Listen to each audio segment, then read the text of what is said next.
Welcome to day 113 of our one-year Bible reading plan. Today in 1 Samuel 18 and 19, we see Saul's growing jealousy of David after his victory over Goliath. Despite David's loyalty, Saul seeks to take his life. In Luke 20 verses 1 to 19, Jesus boldly confronts the religious leaders, sharing the parable of the wicked tenants, pointing to their rejection of God's chosen one. Let's dive in. 1 Samuel chapter 18. After David had finished talking with Saul, Jonathan became one in spirit with David, and he loved him as himself. From that day Saul kept David with him and did not let him return home to his family. And Jonathan made a covenant with David because he loved him as himself. Jonathan took off the robe he was wearing and gave it to David, along with his tunic and even his sword, his bow and his belt. Whatever mission Saul sent him on, David was so successful that Saul gave him a high rank in the army. This pleased all the troops and Saul's officers as well. When the men were returning home after David had killed the Philistine, the women came out from all the towns of Israel to meet King Saul with singing and dancing, with joyful songs and with timbrels and lyres. As they danced, they sang, "Saul has slain his thousands, and David his tens of thousands." Saul was very angry. This refrain displeased him greatly.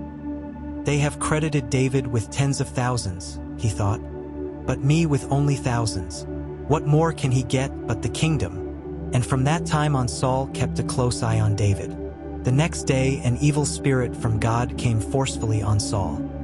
He was prophesying in his house, while David was playing the lyre, as he usually did. Saul had a spear in his hand and he hurled it, saying to himself, "I'll pin David to the wall." But David eluded him twice. Saul was afraid of David, because the Lord was with David but had departed from Saul. So he sent David away from him and gave him command over 1,000 men, and David led the troops in their campaigns. In everything he did he had great success because the Lord was with him. When Saul saw how successful he was afraid of him. But all Israel and Judah loved David, because he led them in their campaigns. Saul said to David, "Here is my older daughter Merab. I will give her to you in marriage. Only serve me bravely and fight the battles of the Lord." For Saul said to himself, "I will not raise a hand against him. Let the Philistines do that." But David said to Saul, "Who am I, and what is my family or my clan in Israel, that I should become the king's son-in-law?" So when the time came for Merab, Saul's daughter, to be given to David, she was given in marriage to Adriel of Meholah. Now Saul's daughter Michal was in love with David, and when they told Saul about it, he was pleased. "I will give her to him," he thought, "so that she may be a snare to him, and so that the hand of the Philistines may be against him." So Saul said to David, "Now you have a second opportunity to become my son-in-law." Then Saul ordered his attendants, "Speak to David privately and say, 'Look, the king likes you, and his attendants all love you. Now become his son-in-law." They repeated these words to David. But David said, "Do you think it is a small matter to become the king's son-in-law? I'm only a poor man and little known." When Saul's servants told him what David had said, Saul replied, "Say to David, 'The king wants no other price for the bride than 100 Philistine foreskins, to take revenge on his enemies.'" Saul's plan was to have David fall by the hands of the Philistines. When the attendants told David these things, he was pleased to become the king's son-in-law. So before the allotted time elapsed, David took his men with him and went out and killed 200 Philistines and brought back their foreskins.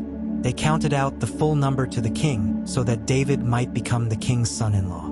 Then Saul gave him his daughter Michal in marriage.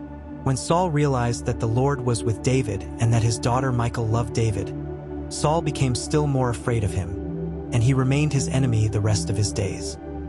The Philistine commanders continued to go out to battle, and as often as they did, David met with more success than the rest of Saul's officers, and his name became well known.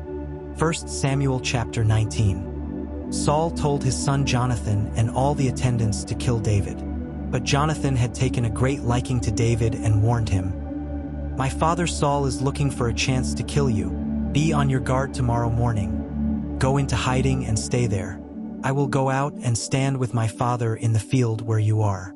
I'll speak to him about you and will tell you what I find out." Jonathan spoke well of David to Saul his father and said to him, "Let not the king do wrong to his servant David.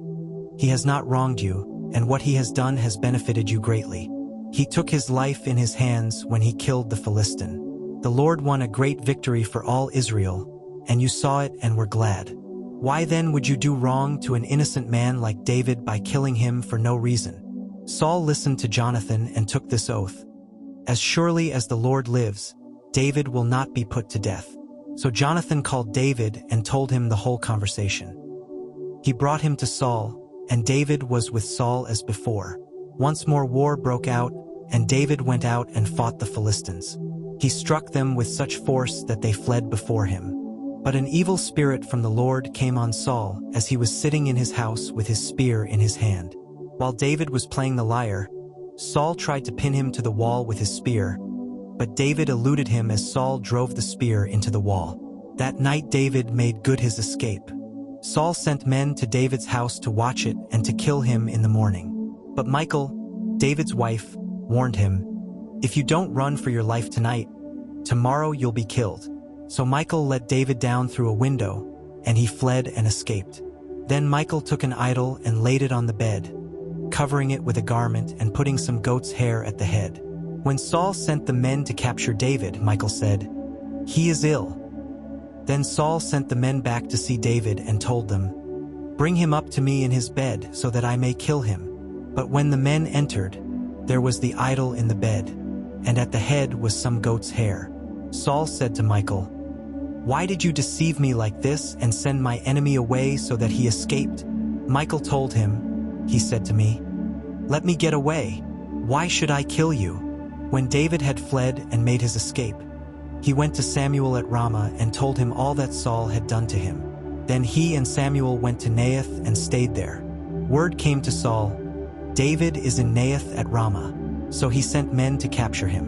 But when they saw a group of prophets prophesying, with Samuel standing there as their leader, the Spirit of God came on Saul's men, and they also prophesied. Saul was told about it, and he sent more men, and they prophesied too. Saul sent men a third time, and they also prophesied. Finally, he himself left for Ramah and went to the great cistern at Siku. And he asked, "Where are Samuel and David?" "Over in Naioth at Ramah," they said. So Saul went to Naioth at Ramah. But the Spirit of God came even on him, and he walked along prophesying until he came to Naioth. He stripped off his garments, and he too prophesied in Samuel's presence. He lay naked all that day and all that night. This is why people say, "Is Saul also among the prophets?" Luke chapter 20, 1-19. One day as Jesus was teaching the people in the temple courts and proclaiming the good news, the chief priests and the teachers of the law, together with the elders, came up to him. "Tell us by what authority you are doing these things," they said. "Who gave you this authority?" He replied, "I will also ask you a question. Tell me, John's baptism, was it from heaven or of human origin?" They discussed it among themselves and said, "If we say, 'From heaven,' he will ask, 'Why didn't you believe him?' But if we say, 'Of human origin,' all the people will stone us, because they are persuaded that John was a prophet." So they answered, "We don't know where it was from." Jesus said, "Neither will I tell you by what authority I am doing these things." He went on to tell the people this parable. A man planted a vineyard, rented it to some farmers, and went away for a long time. At harvest time, he sent a servant to the tenants so they would give him some of the fruit of the vineyard. But the tenants beat him and sent him away empty-handed. He sent another servant, but that one also they beat and treated shamefully and sent away empty-handed. He sent still a third, and they wounded him and threw him out. Then the owner of the vineyard said, "What shall I do? I will send my son, whom I love. Perhaps they will respect him." But when the tenants saw him, they talked the matter over. "This is the heir," they said. "Let's kill him, and the inheritance will be ours." So they threw him out of the vineyard and killed him. What then will the owner of the vineyard do to them? He will come and kill those tenants and give the vineyard to others. When the people heard this, they said, "God forbid! Jesus looked directly at them and asked, "Then what is the meaning of that which is written? The stone the builders rejected has become the cornerstone. Everyone who falls on that stone will be broken to pieces. Anyone on whom it falls will be crushed." The teachers of the law and the chief priests looked for a way to arrest him immediately, because they knew he had spoken this parable against them. But they were afraid of the people. Thank you for joining today's Bible reading. Let's be like David, faithful and trusting God even in the face of danger. And may we listen to Jesus' words with open hearts. See you tomorrow for day 114.